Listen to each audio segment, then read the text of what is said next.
Why do powerful armies lose? The answer is straightforward. War isn't decided by sheer numbers alone. It's a competition of strategy, connecting political objectives to military means. In Vietnam, the most powerful military force in the world at the time was forced to withdraw. The Soviet invasion of Afghanistan accelerated the erosion of its national power and political stability, one of the key factors in its decline. And America met the same fate on the same ground. Military history case studies consistently show that the outcome of war is not determined by military superiority alone. This slide reveals exactly why. Let me show you the data. Here's the first fundamental truth of war. Soldiers do the fighting, but logistics determines who wins. It only delivers its full power when combined with strategy, intelligence, and command. Napoleon's invasion of Russia in 1812. At the start of the campaign, the Grande Armée is estimated at roughly 500,000 to over 600,000 troops.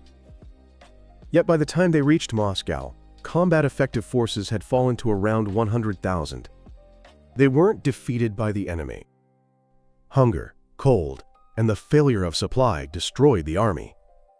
The same pattern emerged in the North African theater of World War II. The Wehrmacht couldn't sustain its offensive, crippled by losses in maritime supply, limited port capacity, and chronic fuel shortages. The longer the supply line, the harder it becomes to maintain. Road networks, railways, fuel, and air superiority. These conditions determine how much fighting power actually reaches the front. In the modern era, this concept has expanded further.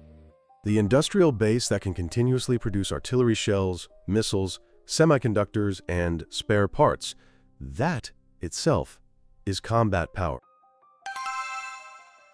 The second fundamental truth, terrain. Geography cannot be changed, and those who leverage it win. Switzerland's permanent neutrality was formally recognized at the Congress of Vienna in 1815. That recognition wasn't built on diplomacy alone. Behind it stands the Alps, a natural defensive fortress.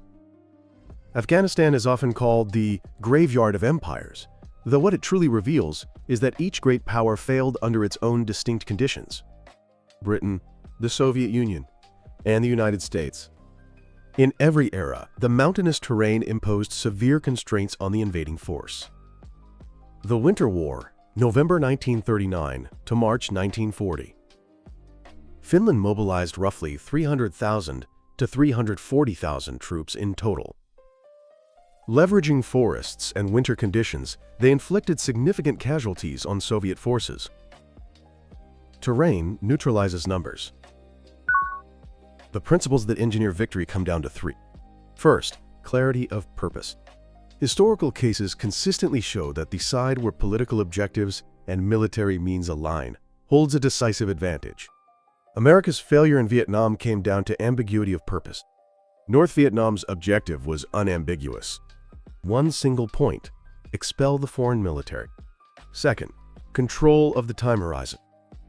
In asymmetric warfare, the stronger side tends to seek a quick decision, while the weaker side pulls the conflict into a war of attrition. Whichever side determines which time horizon the war is fought on holds the strategic initiative. Third, breaking the enemy's will. Morale and perception can prove decisive, but they are inseparable from material, supply, and political foundation. When all three operate in concert, that is when the outcome is decided. The modern battlefield has changed. The battlefield is no longer just the battlefield. There is cyberspace. But cyber attacks alone don't decide wars. Strategic effect only emerges when combined with information warfare, electronic warfare, and physical strikes. There is also the weapon of economic sanctions.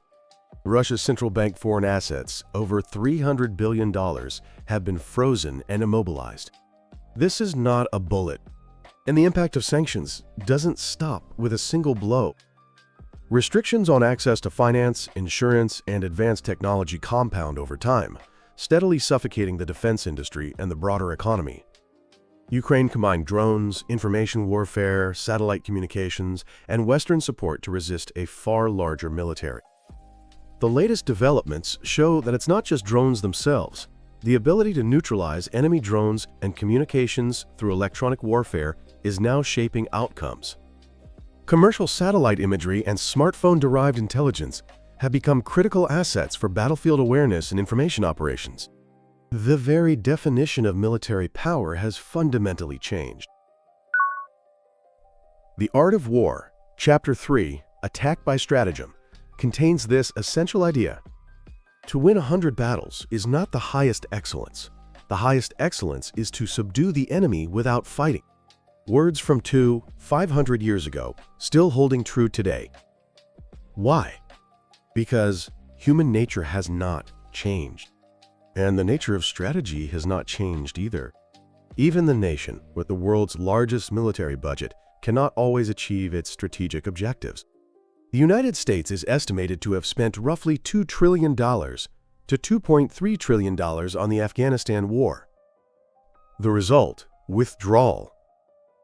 Military power is a necessary condition, but it is not sufficient. Victory is something you engineer. So what do you make of this? In today's world, is it still possible to win without fighting? Let me know your thoughts in the comments. I believe that learning from history is what changes the future. Thanks for watching. This channel analyzes world events through the lens of geopolitics, economics, and history.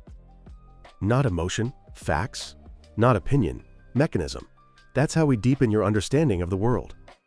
If you found this analysis valuable, consider subscribing, and let's keep exploring the truth together. I'll see you next time.